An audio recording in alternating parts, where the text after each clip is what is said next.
Okay, good evening and thank you for joining us. If you're just joining us right now, I'm Amy Osher, host of the Naples Daily News show Behind the Headlines. We'd like to welcome again our studio guests, our online viewers, the panelists, and of course our candidates.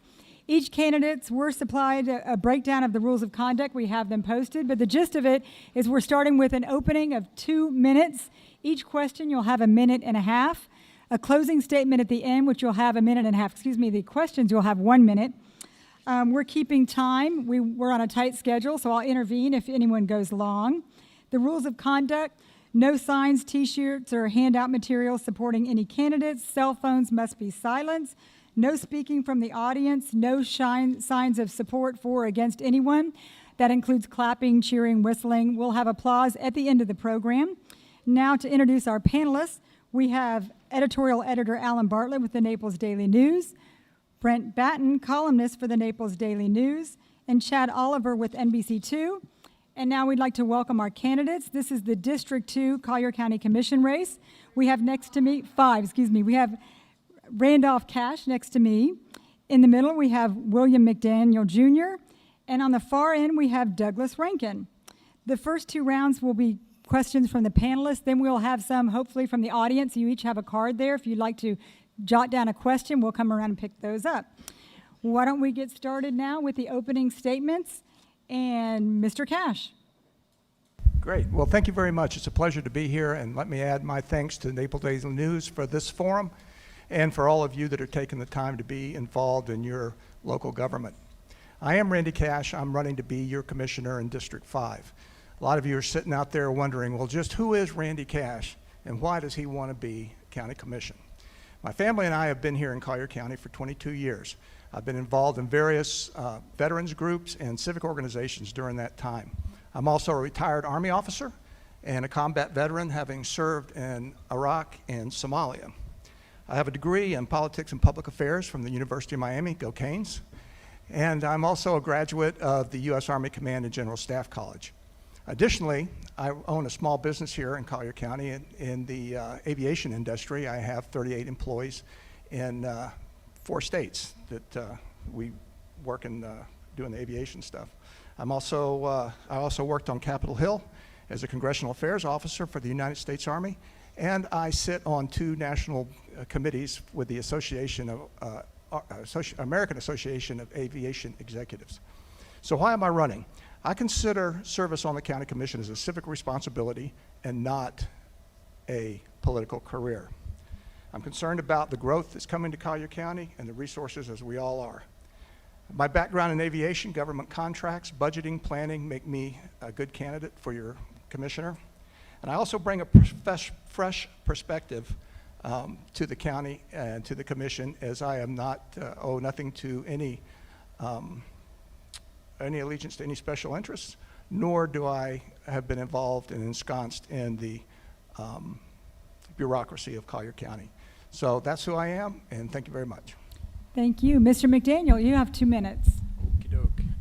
Well, good evening, everybody, and I also would like to thank the Naples Daily News for allowing us this opportunity to introduce ourselves.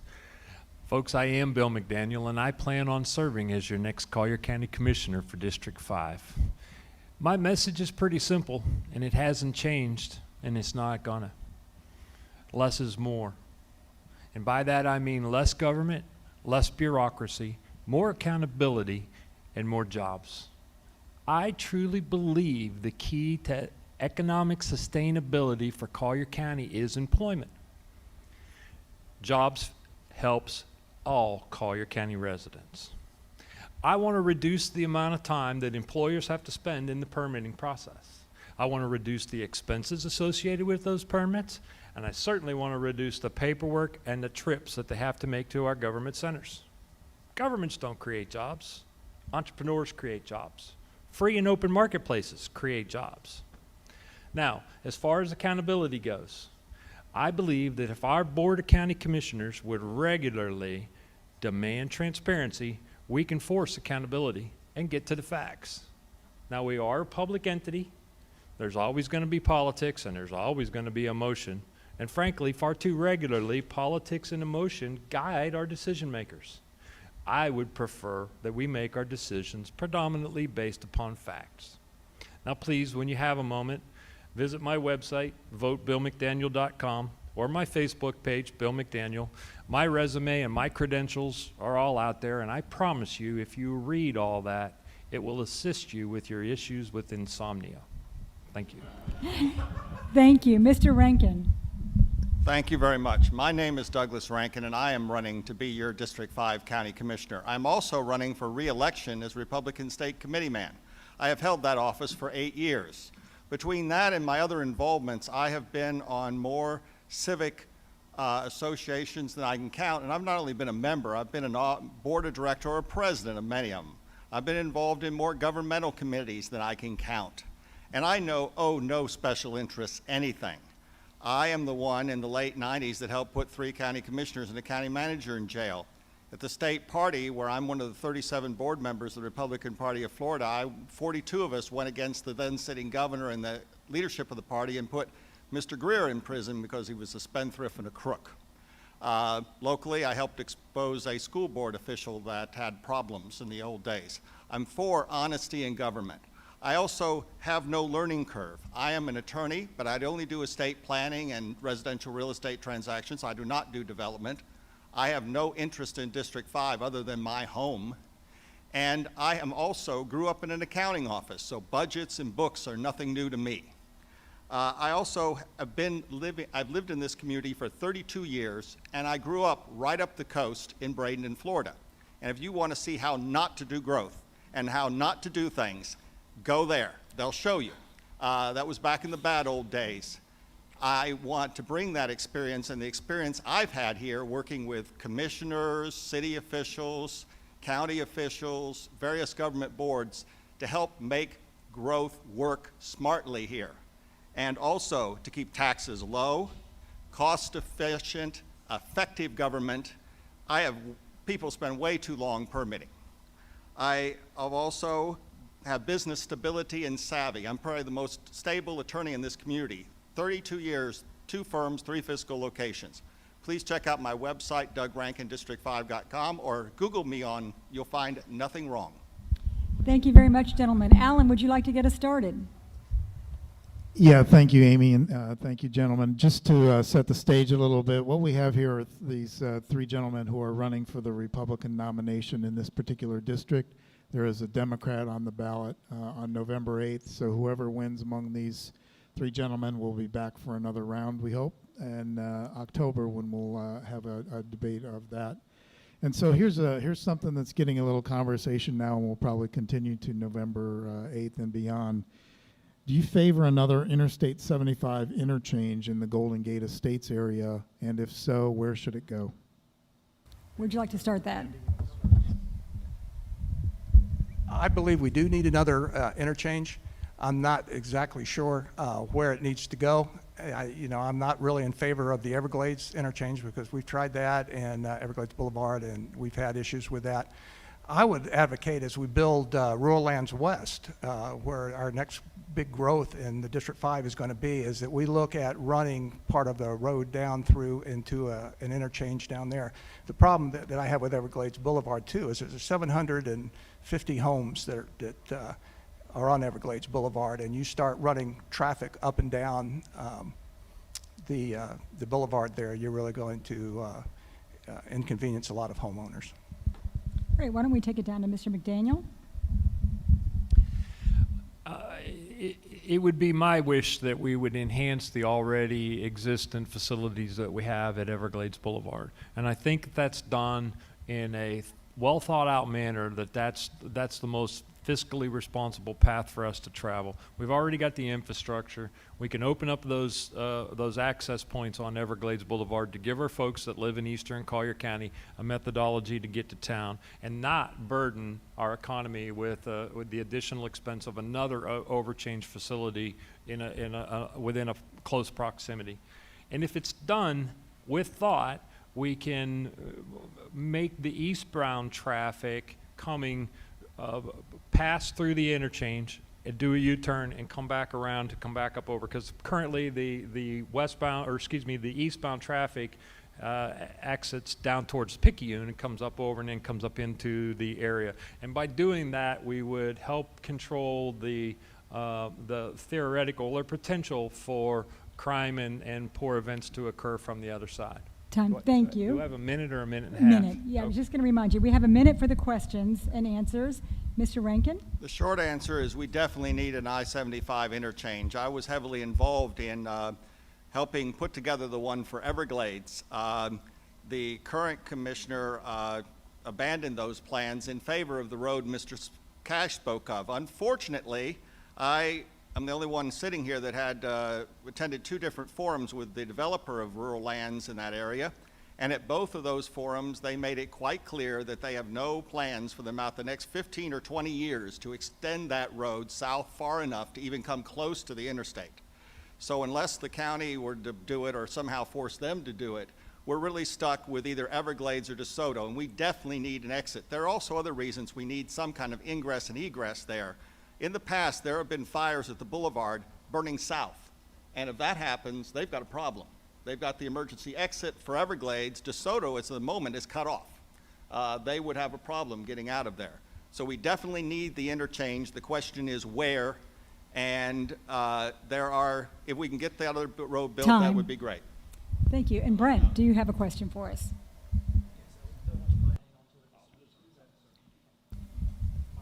Fees in Collier County too high, too low, or about right? And if you favor lowering impact fees, how would you propose to collect the money to build the infrastructure needed to keep up with growth? I believe impact fees are a one-time onerous, statutorily regulated tax and imposition on the first person in, whether you be a single-family home builder, purchaser, or a commercial builder. I propose that we replace the current impact fee structure with a special growth assessment. There's no argument that growth needs to pay for growth.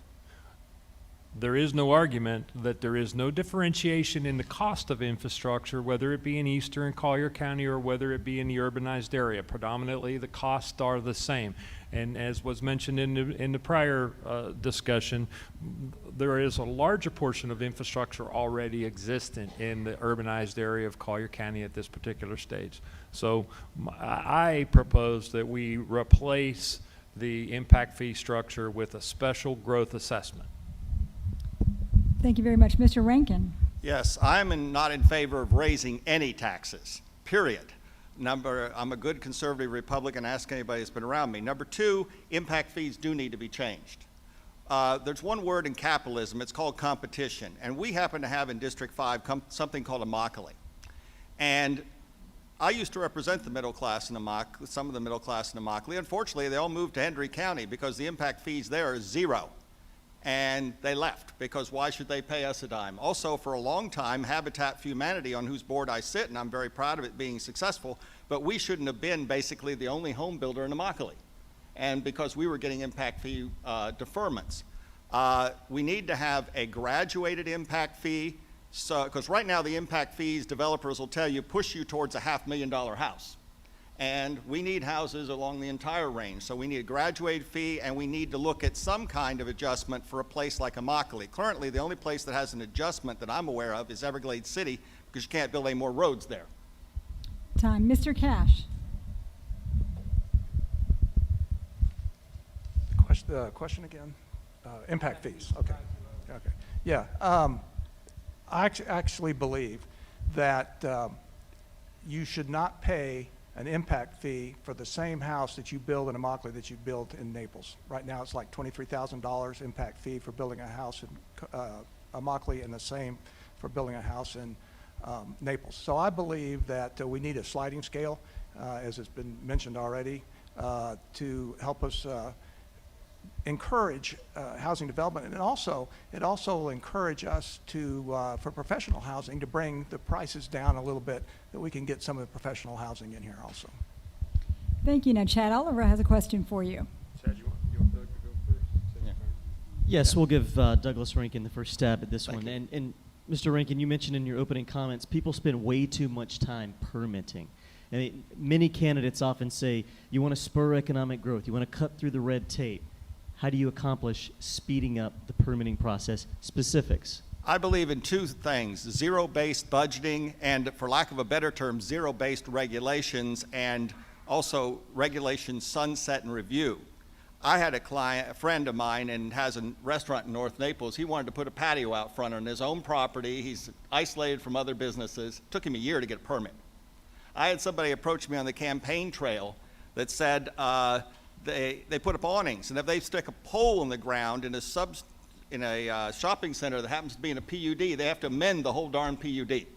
Give me a break. Something wrong there. Killing trees and pushing paper does not help the environment or make smart growth. And we need to have regulations in place for sure.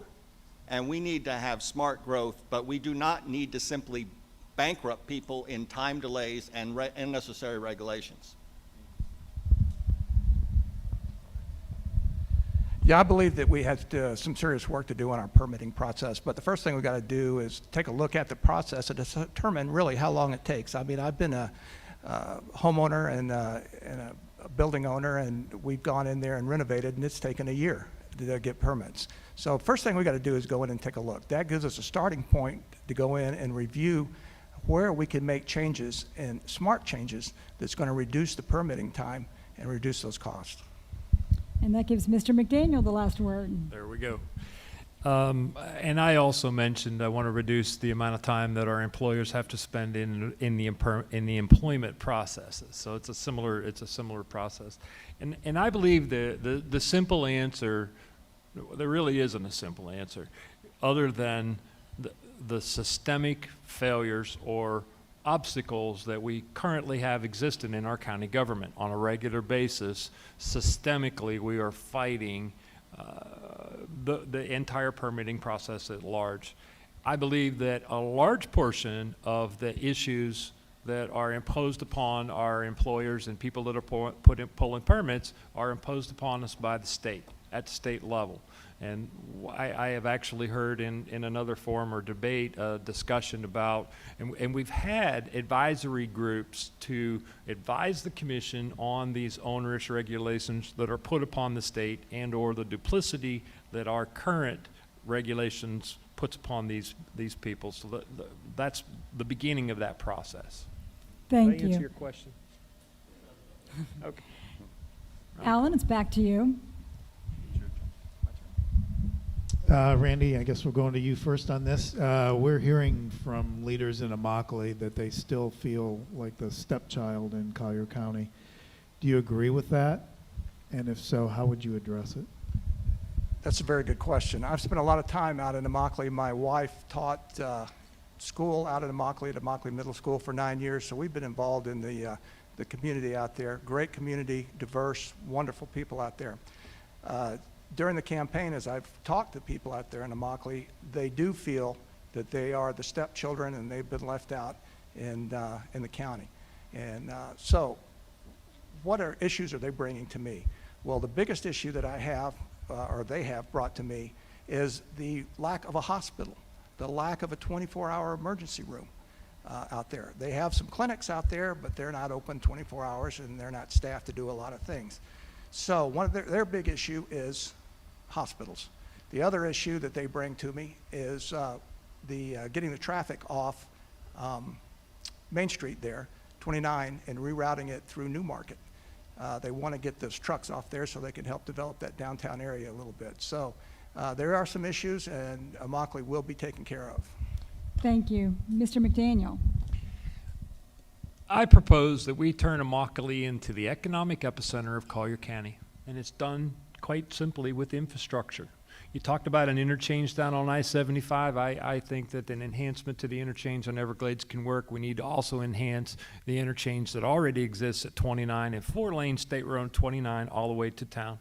We bring another 4-lane highway from State Road 82 and 29 into town, and that leaves the municipality one other road to 4-lane, which is Immokalee Road in some form or fashion, at which point we've brought 3 4-lane roads into town.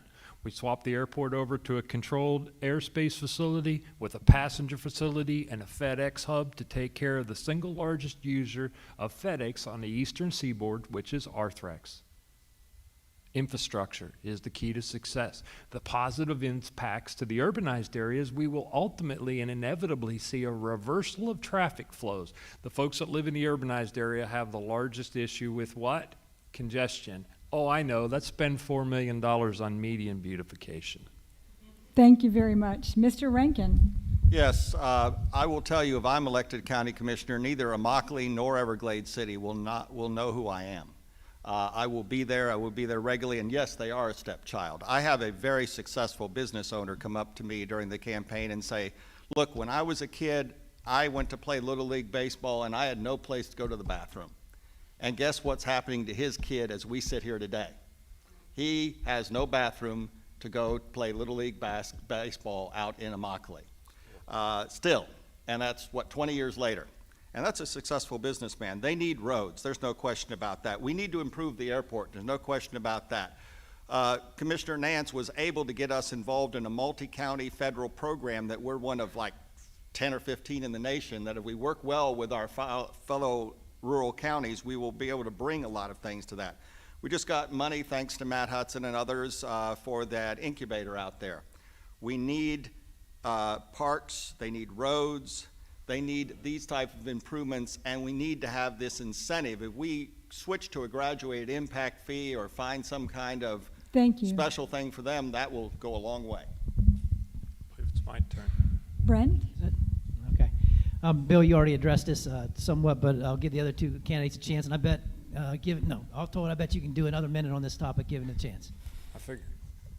How can Collier County best use the Immokalee Airport to encourage economic growth in the community? And you mentioned some ambitious plans. How would you pay for those? Well, and then as Mr. Rankin just briefly mentioned, we recently received the Promise Zone designation. That is it is a cumulative designation with our county, Hendry County, and Glades County. And the predominant funder by that is who funds the housing authority? Rural Development, USDA, I forgot. I'm chairman of the board of the Collier County Housing Authority, and I forgot who funds the dang thing.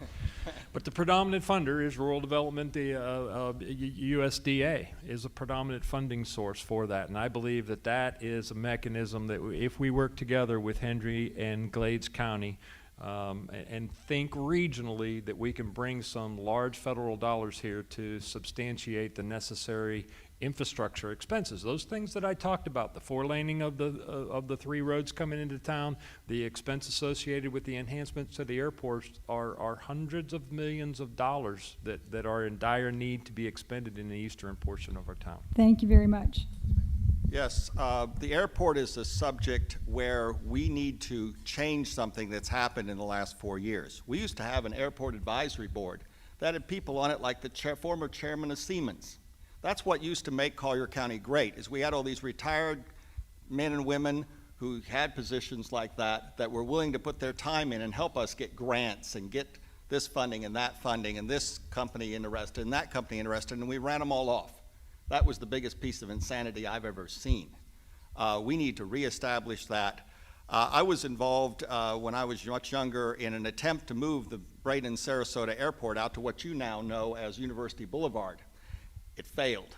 I know what to do and how not to do it. Also, I'd love to have Arthrex do there, but my understanding right now is their shipments are so large that the only airport in South Florida that can accommodate them currently is Miami. Not even Fort Lauderdale is big enough. But I don't know. If I can encourage them, you're darn right I'll do it. But there are many sources for funding like that. You just have to have some people there that know what they're doing to help you. Thank you. Mr. Cash. Thank you. Well, this is great because my background is aviation and in particular running airfields.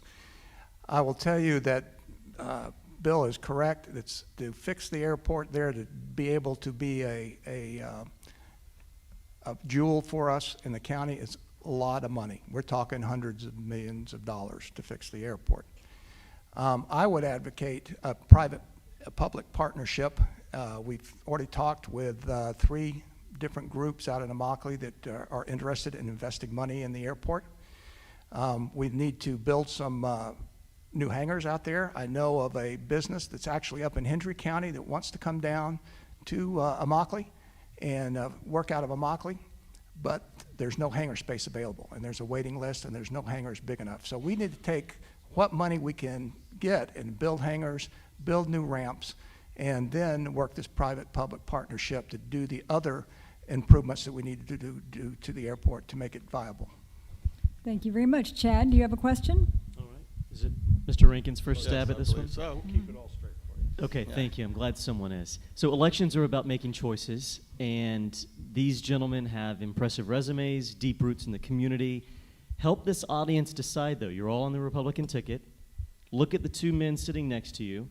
What's one area where you differ from the other men in this race? well, I have many connections to the state and federal level. I doubt these gentlemen have. I'm one of the 37 board members of the Republican Party of Florida. There's about 350 or 360 county commissioners in this state. Go to Tallahassee, you're just one in a big crowd.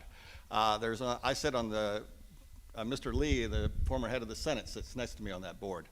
Locally, I've been involved with just about everybody who is or may be a commissioner. I've known them all for as long as they've been here. I've been here longer than many of them. And in this job, if you can't get 2 or 3 other votes, depending on which kind of vote you're talking about, you're just somebody whistling in the wind. I've already, while I'm still legally able to, had a chat with pretty much everybody who is running for or in these positions about what District 5 needs and what we need to do, and I don't think I've got a problem with that moving forward. Getting a little more specific as we get closer, and luckily we've got a Democratic opponent, so I'm free to do that until November 8th. And I intend to make full use of that. I've been involved in all the plans that are the 4 plans that make up District 5. Time. Thank you. Okay, Mr. Rankin says it's his connections to state leaders. Randy Cash, what do you say? What's one area that makes you better than the other 2 people? Well, I'm an old soldier. Well, not old, okay, but yeah, thanks. I'll submit to you that 22 years in the military has given me a unique set of skills to use as your county commissioner. And what are those skills? Number 1 is understand the mission, know what we're trying to do, be able to explain the end state, what we want when we get to the end of it. Second one is make a plan and communicate that plan.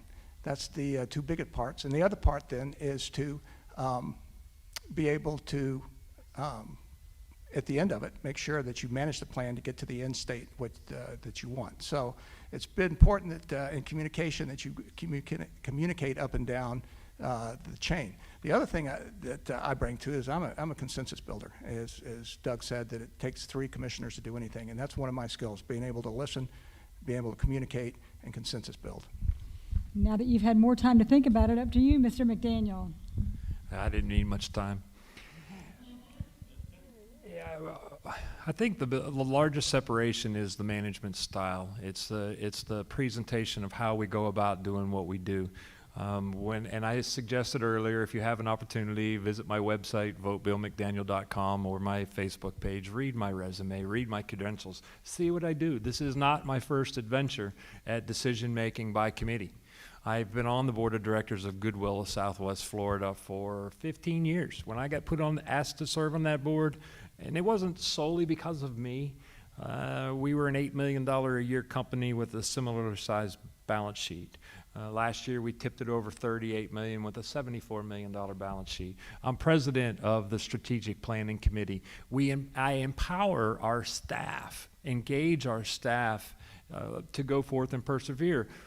Policymakers, such as what county commissioners are not micromanagers and should not be. We need to hire competent people and get out of their way. Thank you. Now we've gathered up some questions from the audience, and I think Alan is going to deliver the first one.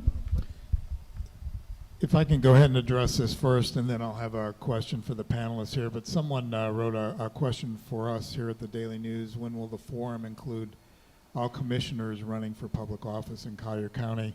The way that the commission district elections are constructed is that people in this specific district choose their commissioner.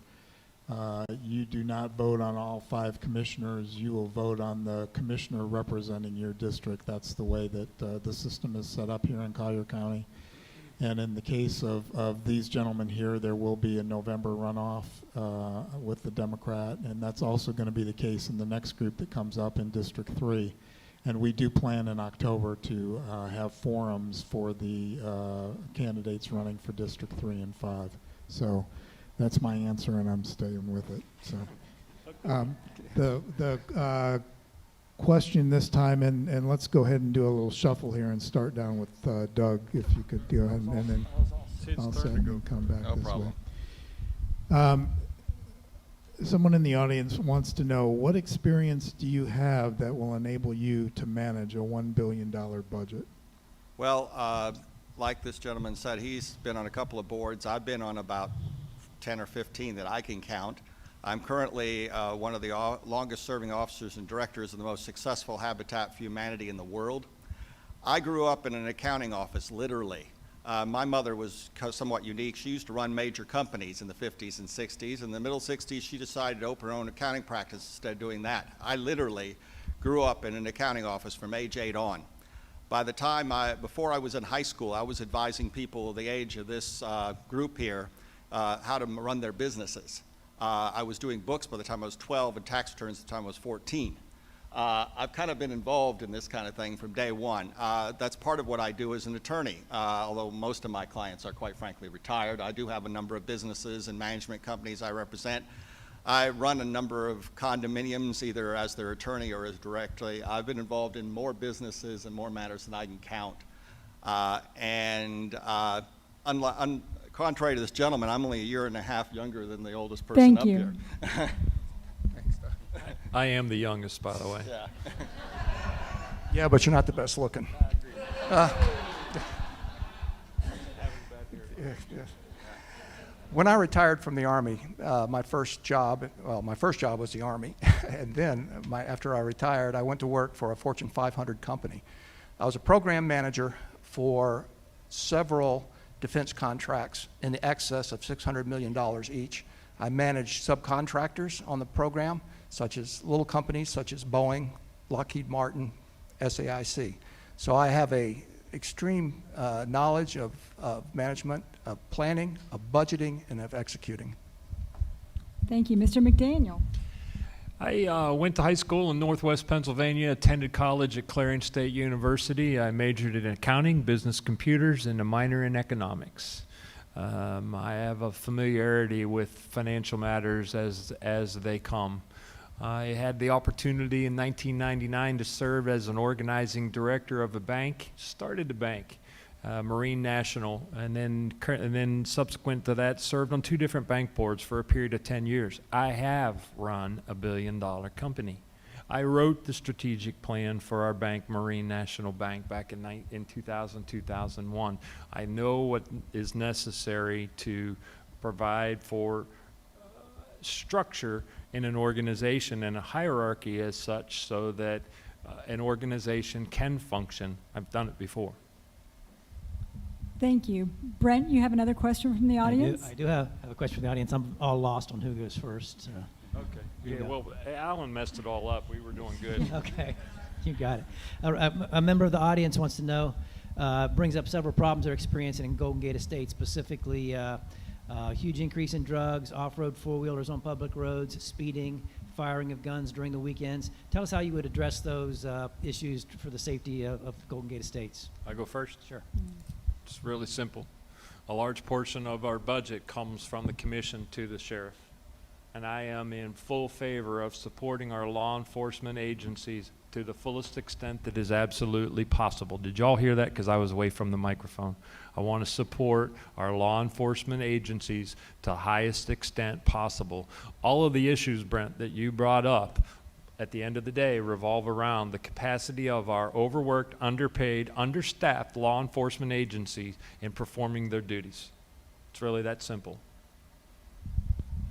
Thank you. Thank you. I too support law enforcement, and I've known our current sheriff since he was a patrolman in the city of Naples. And he's doing a great job. I think we have the lowest crime rate in the state for counties our size. But this is not only law enforcement. Guns, there is a state law that says if any of us try and pass a law on guns, we will be taken out of office, fined, and the law will be no good. That is where my connections at the state go to help our state representatives convince them that I'm 110% behind the Second Amendment. But we need to make sure if you're going to have a shooting range in your backyard that you have a proper backstop in place so you don't put a bullet through your neighbor's house. And that has to be done at the state level because local officials are absolutely prohibited from doing that. ATV, that is not just an enforcement thing. These kids need some place to ride. We promised them that when we turned over Picayune. I was a part of all that, and guess what? The state stuck it to us. We've got money sitting in a trust fund that needs to be used for an ATV park, and I will find them a place to ride one way or the other. Thank you. Mr. Cash. I agree. I think we need to make sure that our sheriff's office is fully funded and that it's manned properly. And, when it comes to guns in the estates, we can't do anything about that. That's a state mandated law that you can fire guns in the unincorporated areas. However, you can't do it dangerously and you can't do it recklessly. So that's important. And if you feel like that, that you're being those are being violated, you need to report to the sheriff's office. Back to the ATV. There is, I went to the ATV committee that the county has. I went to their meeting last week. They are looking at a 300-acre parcel on the end of or at the top end of the runway at the airport. And they've got a good plan to get that ATV park built. I don't agree with their business plan right now, but they're working on it. So we do have some issues to address, and I think those will be fixed, and I think they'll eventually have an area to do that riding in. Thank you, Mr. Cash. Now, Chad, do you have a question for us? Why don't we start with Randy Cash on this one? A member of the audience wants to know, developers appear to have a right to develop all properties. Do you have the ability to say no to some rezoning request to preserve our natural wildlands while still guaranteeing the original zoning? Wow. Okay. Yes, you can't. Just yeah, you can say no to zoning. That's we have zoning boards and we have rules and regulations. It's got to come to the commission. I believe that the growth is coming. That we have to manage that growth. It protects our quality of life and protects our water resources in the county. And so, I don't want to see suburban sprawl like on the West Coast. On the East Coast, as you do in Miami-Dade and that area. So yes, we do have to manage our zoning very carefully to make sure that we protect that quality of life that we have in the District 5. The answer is yes. We have a growth management plan, our GMP, that tips us out at a population of 750,000 people right now. If the recommendations for improvements to the rural land stewardship overlay, which encompasses close to 200,000 acres in eastern Collier County, are taken advantage of, that population could go from 750 to 950. What I would like to see is managing this inevitable growth to a form and fashion where we relocate these already existent personal property rights into the western portion of our community, thereby preserving and protecting and providing for as much habitat as is physically possible. I don't want to see us bequeathing additional densities because of political favors and political contributions. I think we have a population that is and personal property rights that are already existent within our GMP, and I would rather we manage the existing personal property rights in that form and fashion. Thank you, Mr. Rankin. And the answer is absolutely yes. I don't owe anybody anything. I was about ready to use bad English for emphasis. I've been involved in these plans, the rural lands, rural fringe, Golden Gate Master Plan, and finally they're going to get around to Immokalee, number 4, of course. But these plans need to be tweaked. They need to be coordinated. I was involved in them originally, and they were not at all coordinated, and that was a mistake. There are flaws in them, as some people recently found out. I like charter schools, but I don't like having anything dumped in the neighborhood with no public input, and there's currently a number of provisions like that. We need to be very careful about where this happens, where these villages go, because there are conflicts with traffic, getting in and out of North Belmead, getting in and out of eastern lands through Immokalee Road, which is essentially Oil Well and Randall. We can't put 150,000 cars a day through there. It just won't work. We need to be smart about this. We need to spread these matters out, and I will say no, because I quite frankly am in this for public service. My boys are grown and gone, and I don't owe anybody anything except good environment. Now, thank you very much. That concludes the question-answer portion. Now we're going to go on to the closing statements. And we'll start it with you again, Mr. Rankin, to start from the other end. You have 1.5 minutes for your closing statement.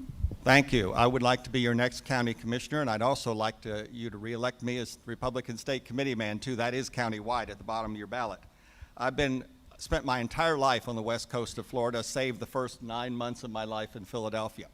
I've seen how this west coast goes, and I definitely don't want to east coast the west coast. My whole family had several opportunities to move to the east coast, and we said no quickly because we like the west coast and we want to keep it the way it is.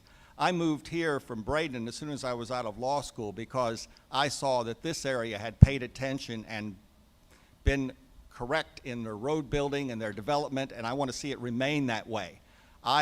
And at this point in my life, I believe in term limits. I'm only going to be here 2 terms maximum. But I want to spend those 2 terms in public service, making this the most beautiful community in Florida, which it currently is in many respects, has a few flaws, and I want to keep it that way. I have the skill set to do that. I have the experience to do that. I have connections to do that, and I'm asking for your vote. And go to DougRankinDistrict5.com. And as far as, I've been in business my whole life. When my mother quit working for those large companies, she was in business for herself from 1964 to 1987. I've been in business for myself ever since I moved off of that little brick building at the beginning of Fifth Avenue where I used to be with the second oldest law firm in town. I know the history here. My history and the people I know here go back to 1900. I'm very familiar with how we got here, and if you want to know where you're going, you got to know where you came from. Thank you. Thank you very much. Mr. McDaniel, your closing statement. Can I go now? Folks, I've lived here for 34 years. I've raised 2 beautiful children, my daughter Kelly and my son William. And by the way, Kelly's in the back of the room. She's my campaign manager. If you haven't had an opportunity, please go introduce yourself to her. She's a wonderful young lady. I'm not proud or anything. I've owned and operated successful businesses here and still do. I started my own real estate company in 1987. I literally have closed thousands of real estate transactions in our community. I've done rezones. I've done comprehensive growth management plan amendments. I know about the government systems and the processes. As I shared with you earlier on, I started a bank in 1999 and served on 2 different bank boards for a period of 10 years. I've been an advocate for our community for decades, way before this politics stuff came along. I've served on the board of directors of Goodwill of Southwest Florida for 15 years and still do.